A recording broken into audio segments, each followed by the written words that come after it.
családom óráján, amen. Üdvég az Atyának, a Fiúnak és a Szentléleknek, miképpen kezdetben, most és mindörökké, amen.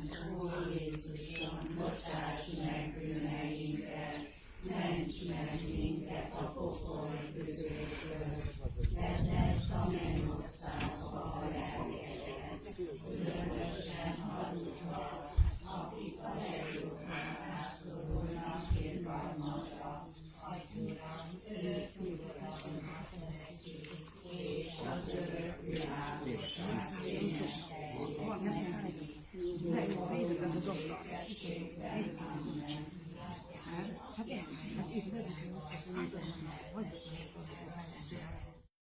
Idben azt mondom, megokosodsz tanásod, forgatásod tanulja, de tudod, megtámasz majd, az Úristen hatalma. Te benned van, örök Isten, Igeid neked ének, rendes békét adj testének, megépítesd az égben.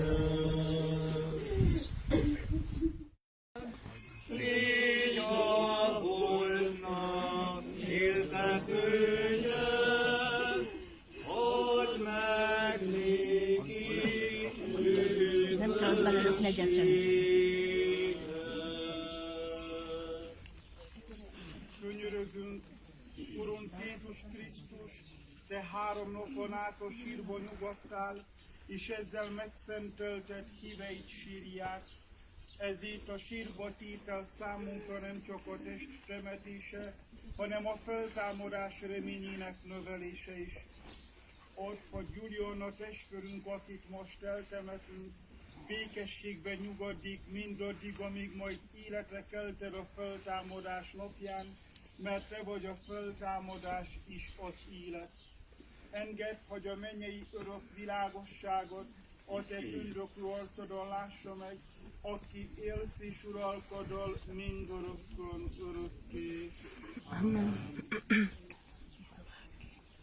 Elhunyt Gyuljon a testvérünk a keresztvíz által Krisztushoz kapcsolódatra mulandó földi élet idején. Életed legyen mindörökké, a bűneinket, Uram, felold, Uram, ki az, aki előtted megállhat. Mennyország örömében vigyenek az angyalok, és az egykoron szegény Lázárnak életed legyen mindörökké. Választott népét ő menti meg, ő váltja meg minden bűnt. Mennyország örömében vigyenek az angyalok, és az egykoron szegény